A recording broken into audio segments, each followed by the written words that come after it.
আমি মা হয়েছিলাম ৪২ বছর বয়সে।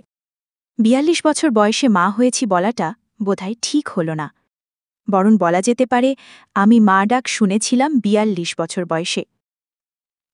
আমার ছেলে যেদিন আমাকে প্রথম মা বলে ডাকল, সেদিন ওর বয়স ৮ বছর।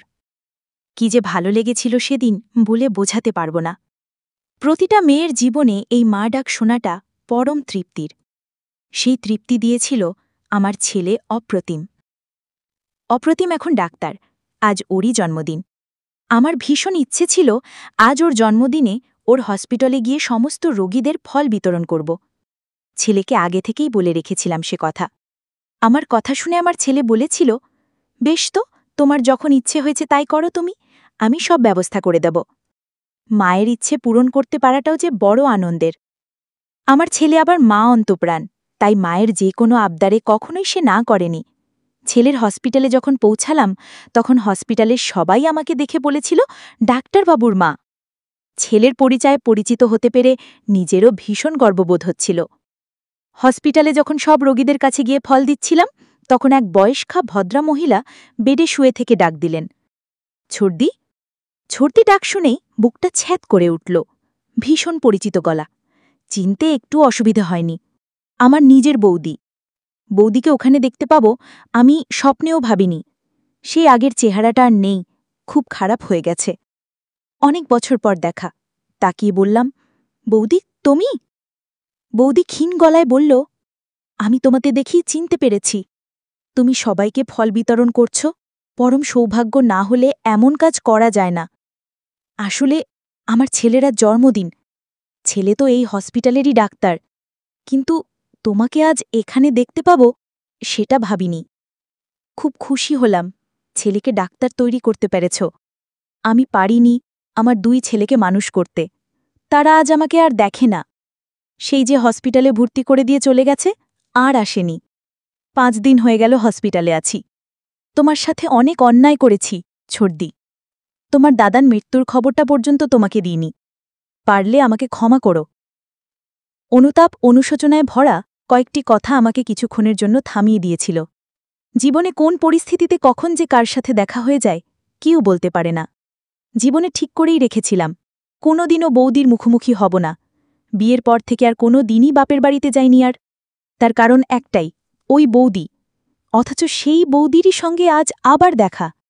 মানুষের জীবনটা বড় অদ্ভুত। নিজের জীবনের গল্পটা তাহলে বলতেই হয়। আমি সুধা, আমার ২ দিদি আর এক দাদা। আমি সবথেকে ছোট। মা মারা গিয়েছিল অল্প বয়সেই, আমার তখন ৭ বছর বয়স। ২ দিদি আর দাদার ঠিক বয়সে বিয়ে হলেও আমার বিয়ে হয়েছিল ৪২ বছর বয়সে। ওই বয়সে এসে যে আমার বিয়ে হবে এটা আমি কখনো ভাবিইনি। ২ দিদির বিয়ের পর আমার বাবা অসুস্থ হয়ে গেল। বাবা এতটাই অসুস্থ হল, মানে প্যারালিসিস হয়ে শয্যাশায়ী। বাবাকে দেখার জন্য একজন লোক তো অবশ্যই দরকার। দাদার তখন বিয়ে হয়ে গেছে। বৌদি পরিষ্কার জানিয়ে দিল বাবার কোনো রকম দায়িত্ব নিতে পারবে না। সেটা নিয়ে কোনো আক্ষেপই ছিল না আমার। বাবার কথা চিন্তা করে আমিও আর সেই সময় বিয়ে করতে ঠিক রাজি হলাম না। যদিও আমার দাদা আমার বিয়ের জন্য কোনো রকম চিন্তাভাবনাই করেনি। টানা ১২ বছর আমি বাবার সেবাই করে গেছি। বাবা মারা যাবার পর থেকে আমার সঙ্গে অশান্তি শুরু হলো বৌদির। বলল, নিজের রাস্তা নিজে দেখো, তোমাকে আমাদের সংসারে রাখতে পারব না। ওই বয়সে এসে কোথায় রাস্তা দেখব?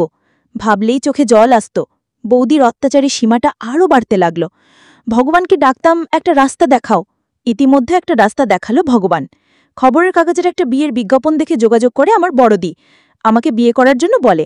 ভদ্রলোক ব্যাংক ম্যানেজার, ওনার স্ত্রী মরে গেছেন ক্যান্সারে, ৮ বছরের একটি ছেলে আছে।